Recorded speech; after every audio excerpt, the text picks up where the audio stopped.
warahmatullahi wabarakatuh. Di video ini kami dari kelompok 6 ingin menjelaskan tentang negara, warga negara, dan warga masyarakat. Lalu fenomena fisik dan fenomena manusia. Yang terakhir, kemajemukan agama, ras, etnik, dan region. Adapun anggota dari kelompok kami dan pembagiannya. Pertama, saya sendiri, Istiqamah, sebagai moderator sekaligus pemateri pertama. Mursida pemateri kedua, Atika Wulandari pemateri 3, dan Siti Aulia Rahmah pemateri 4. Baiklah, yang pertama saya akan menyampaikan tentang negara.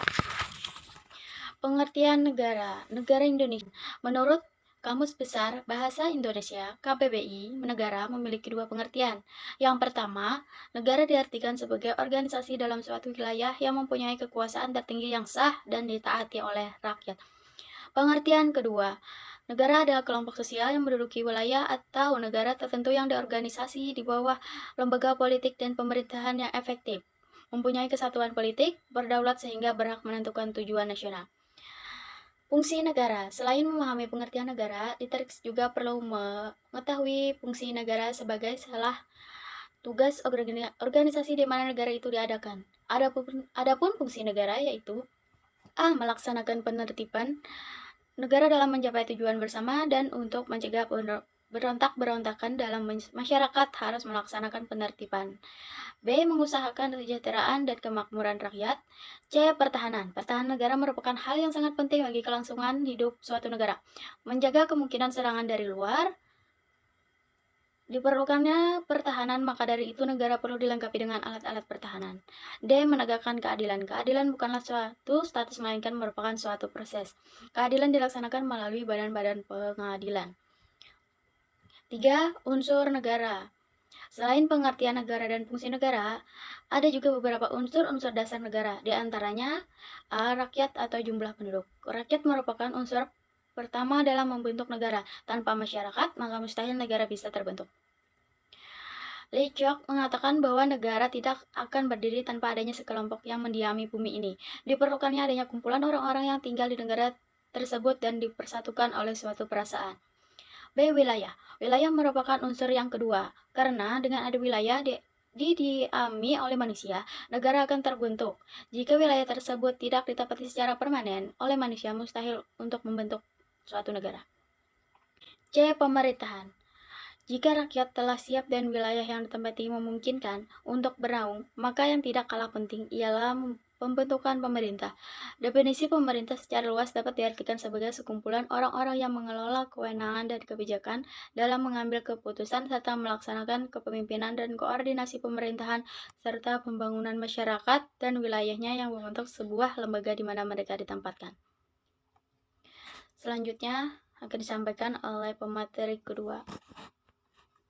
Perkenalkan, nama saya Mursida, saya selaku pemateri kedua yang akan melanjutkan materi selanjutnya. Baik, materi yang akan kita bahas kali ini adalah mengenai warga negara dan warga masyarakat. Langsung saja kita masuki yang pertama, yaitu pengertian warga negara. Apa itu warga negara? Warga negara adalah warga suatu negara yang ditetapkan berdasarkan peraturan perundang-undangan, atau yang disebut juga warga yang tercatat oleh pemerintah yang terdata. Sedangkan yang bukan warga negara adalah mereka yang berada pada suatu negara tetapi secara hukum tidak menjadi anggota negara yang bersangkutan dan tunduk pada pemerintahan di mana mereka berada, dan warga negara memiliki hak dan kewajiban. Baik, yang kedua kita membahas mengenai hak warga negara. Hak warga negara adalah hak yang melekat dari lahir sebagai anggota dari warga negara. Hak warga negara diatur dalam Undang-Undang Dasar Negara Republik Indonesia tahun 1945. Yang pertama yaitu terdapat pada pasal 28D ayat 1 yang berbunyi, setiap warga negara berhak mendapatkan perlindungan hukum. Yang kedua, pada pasal 27 ayat 2 yang berbunyi setiap warga negara berhak atas pekerjaan dan penghidupan yang layak. Yang ketiga, terdapat pada pasal 27 ayat 1 yang berbunyi setiap warga negara memiliki kedudukan yang sama di mata hukum dan di dalam pemerintahan. Pada pasal 29 ayat 2 yang berbunyi, setiap warga negara bebas untuk memilih, memeluk, dan menjalankan agama dan kepercayaan masing-masing yang dipercayainya. Dan yang keempat, terdapat pada pasal 31 ayat 1 yang berbunyi, setiap warga negara berhak memperoleh pendidikan dan pengajaran. Yang kelima, terdapat pada pasal 30 ayat 1 yang berbunyi, setiap warga negara berhak mempertahankan wilayah negara kesatuan Republik Indonesia dari serangan musuh. Materi ketiga, yaitu kewajiban warga negara. Kewajiban warga negara adalah tindakan atau perbuatan yang harus dilakukan oleh seorang warga negara sebagaimana diatur dalam ketentuan perundang-undangan yang berlaku, sebagaimana diatur dan dijamin dalam Undang-Undang Dasar Negara Republik Indonesia tahun 1945.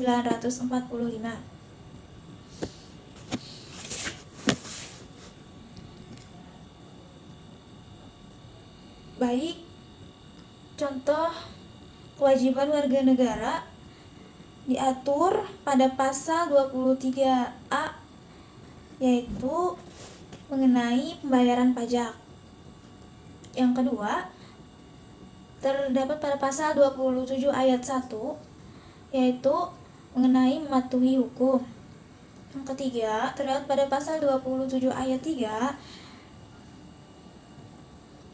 yaitu mengenai hak dan wajib ikut serta dalam upaya pembelaan negara. Selanjutnya yang keempat, terdapat pada pasal 28J ayat 1 yang berintikan menghormati hak asasi manusia. Yang kelima, terdapat pada pasal 28J ayat 2 yang intikan setiap orang wajib tunduk kepada pembatasan yang ditetapkan dengan undang-undang. Selanjutnya terdapat pada pasal 30 ayat 1 yang berintikan tiap-tiap warga negara berhak dan wajib ikut serta dalam pertahanan dan keamanan negara. Yang terakhir terdapat pada pasal 31 ayat 2 yang berintikan setiap warga negara wajib mengikuti pendidikan dasar dan pemerintah wajib membiayainya.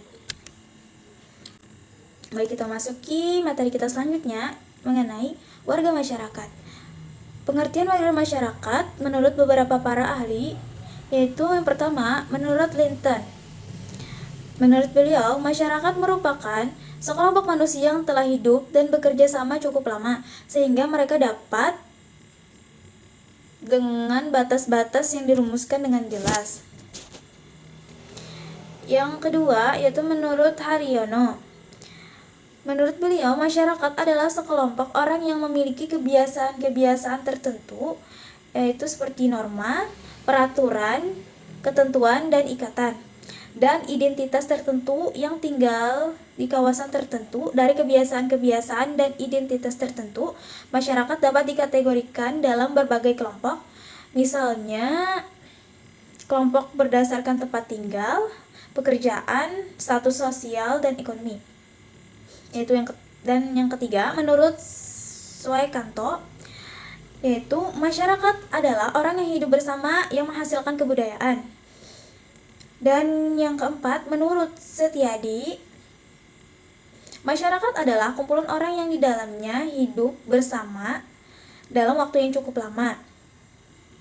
Nah, berdasarkan dari berbagai pengertian masyarakat oleh para ahli di atas, dapat disimpulkan bahwa yang dimaksud dengan masyarakat adalah sekumpulan orang yang memiliki norma, kebudayaan, peraturan, ketentuan, dan hidup bersama di kawasan tertentu dalam waktu yang cukup lama.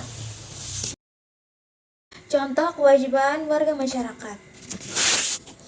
Yang pertama, yaitu menjaga kerukunan di lingkungan masyarakat. Yang kedua, menjalin kerjasama antar warga masyarakat untuk kepentingan umum. Yang ketiga, menjaga keamanan dan ketertiban di lingkungan masyarakat. Yang keempat, menjaga kebersihan lingkungan masyarakat. Yang kelima, mematuhi tata tertib di lingkungan masyarakat. Yang keenam, tolong menolong dengan sesama warga masyarakat. Yang ketujuh, menghormati hak asasi sesama warga masyarakat. Baik, sampai di sini saja pemaparan materi dari saya, dan materi selanjutnya akan dilanjutkan oleh pemateri ketiga. D. Fenomena fisik atau lingkungan alam dan fenomena manusia atau lingkungan sosial. Yang pertama, fenomena fisik merupakan peristiwa atau kejadian yang terjadi atau tercipta secara alami tanpa campur tangan manusia. Sedangkan fenomena fisik juga merupakan suatu hal yang bisa disaksikan dengan panca indera serta dapat dinilai dan diterangkan secara ilmiah. Terdapat 4 unsur pokok umum dari gejala di bentang alam di permukaan bumi. Yang pertama, gejala litosfer merupakan kekuatan yang ditimbulkan oleh perbentukan tinggi rendahnya permukaan bumi, seperti daratan, perbukitan, daerah, lembah, dan sebagainya. Kedua, gejala atmosfer merupakan kekuatan yang ditimbulkan oleh udara yang menyelubungi permukaan bumi, suhu udara, kecepatan angin, curah hujan, dan iklim. Yang ketiga, gejala hidrosfer merupakan kekuatan yang ditimbulkan oleh mata air yang di permukaan bumi seperti sungai dengan cabang-cabangnya, danau-danau, dan lautan. Yang keempat, gejala geosfer merupakan kekuatan yang ditimbulkan oleh makhluk hidup seperti flora, fauna, dan manusia. Selanjutnya, tenaga geologi terbagi menjadi 2, yakni tenaga geologi yang berasal dari dalam bumi disebut proses endogonik, dan tenaga yang berasal dari luar bumi disebut proses eksogonik. Yang pertama, proses endogonik. Proses endogonik antara lain berupa A. Vulkanisme merupakan proses naik dan munculnya magma ke permukaan bumi, dan proses tersebut dipengaruhi oleh aktivitas magma yang menyusup ke litosfer. Magma adalah silikat pijar yang wujud padatan, cairan, dan gas yang berada di dalam kerak bumi. B. Tektonisme merupakan perubahan letak atau kedudukan lapisan kulit bumi secara horizontal maupun vertikal. Tektonisme dibedakan menjadi epigonesa dan orogenesa. Yang ketiga, atau C, gempa merupakan getaran yang dirasakan di permukaan bumi yang berasal dari dalam lapisan bumi, di mana pusat gempa disebut hiposentrum, sedangkan pusat gempa di permukaan bumi tepat di atas hiposentrum disebut epicentrum. Proses eksogonik antara lain berupa A. Pelapukan merupakan proses penghancuran massa batuan baik secara fisik, kimiawi, dan biologis. Proses pelapukan dikelompokkan menjadi pelapukan mekanik, pembekuan air, pelapukan biologis, dan pelapukan kimiawi. Yang B. Erosi merupakan suatu proses pelepasan dan pemindahan massa batuan atau termasuk tanah secara alamiah dari suatu tempat ke tempat lainnya oleh zat pengangkut yang bergerak di permukaan bumi. Fenomena manusia atau lingkungan sosial. A. Faktor-faktor lingkungan sosial. 1. Pengelompokan sosial, yaitu berbagai macam orang-orang yang dimana mereka membentuk persekutuan sosial yang dilandasi oleh adanya suatu hubungan kekerabatan seperti keluarga, marga, dan lainnya. Yang kedua, penataan sosial yang dimana hal ini sangat penting untuk bisa mengatur suatu ketertiban dalam kehidupan di masyarakat. Jenis-jenis lingkungannya. Yang pertama, lingkungan sosial primer, yaitu salah satu jenis lingkungan sosial yang dimana terdapat sebuah hubungan yang erat antara anggota satu dengan anggota yang lainnya. Anggota satu yang saling mengenal baik dengan anggota yang lainnya. Yang kedua, lingkungan sosial sekunder, yaitu salah satu jenis lingkungan sosial yang memiliki hubungan di antara anggota satu dengan anggota yang lainnya memiliki jarak atau kurang akrab. Baiklah, saya Siti Aulia Rahmah sebagai pemateri keempat di sini akan melanjutkan penjelasan tentang kemajemukan agama, ras, etnik, dan region. Yang pertama, pengertian kemajemukan agama. Kebinekaan agama Islam, Protestan, Hindu, Buddha, Katolik, Konghucu, dan aliran kepercayaan kepada Tuhan Yang Maha Esa merupakan kenyataan hidup dalam masyarakat Indonesia. Setiap agama itu mempunyai ajaran dan cara mengungkapkan diri yang berbeda dalam kehidupan konkret. Namun semuanya mempunyai satu tujuan, yakni mau membimbing dan menuntun manusia kepada keselamatan. Yang kedua, kemajemukan ras. Kata ras berasal dari bahasa Prancis dan Italia, yaitu raza. Pertama kali istilah ini diperkenalkan Francois Bernier, antropologi Prancis, untuk mengemukakan gagasan tentang pembedaan manusia berdasarkan kategori atau karakteristik warna kulit dan bentuk wajah. Setelah itu, orang lalu menetapkan hierarki manusia berdasarkan karakteristik fisik atau biologis. Ras adalah perbedaan antara manusia menurut atau berdasarkan ciri fisik biologis. Pada umumnya, manusia dikelompokkan dalam berbagai ras. Kemajemukan etnis atau suku bangsa. Pengertian etnis menurut Kunjara-Ningrat 1990 menyatakan suku bangsa sebagai kelompok sosial atau kesatuan hidup yang memiliki sistem interaksi yang ada karena kontinuitas dan rasa identitas yang mempersatukan semua anggotanya, serta memiliki sistem kepemimpinan sendiri. Menurut Nadal, mendeskripsikan etnis adalah sejumlah orang atau penduduk yang memiliki ciri-ciri. Yang pertama, secara biologis mampu berkembang biak dan bertahan.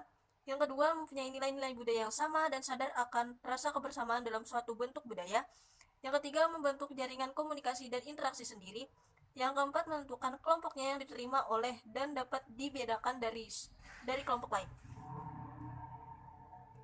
Selanjutnya, secara etnik, bangsa Indonesia adalah bangsa yang majemuk dengan jumlah etnik yang besar. Menurut M.A. Jazban, mengemukakan ada 366 suku bangsa. Menurut Kunjalaningrat, memperkirakan ada 195 suku bangsa. Menurut Hasgris, menyatakan lebih dari 300 suku bangsa dengan identitas budayanya sendiri. Menurut William G. Skinner, memperkirakan ada 35 suku bangsa dalam arti lingkungan hukum adat. Yang kelima, menurut Iserbang dan Sultan Takdir Ahsabana, memperkirakan ada 200.250 suku bangsa. Dan yang terakhir yaitu kemajemukan region. Region adalah suatu wilayah yang mempunyai kesamaan. Kesamaan ini dapat dilihat dari unsur fisikal, unsur manusia, maupun gabungan antara keduanya. Bintarto mengemukakan bahwa region dapat dilihat dari A. Keseragaman atau kesamaan dalam kriteria tertentu disebut region uniform. B. Wilayah dalam banyak hal diatur oleh beberapa pusat kegiatan yang saling berhubungan. Sekian penjelasan dari saya serahkan kepada moderator. Itu tadi pemaparan dari kelompok kami, kelompok 6. Terima kasih kepada Ibu Rahidatul Laila Agustina MPD selaku dosen pengampu mata kuliah konsep dasar IPS. Terima kasih kepada teman-teman yang sudah berpartisipasi dalam video ini. Saya akhiri. Wassalamualaikum warahmatullahi wabarakatuh.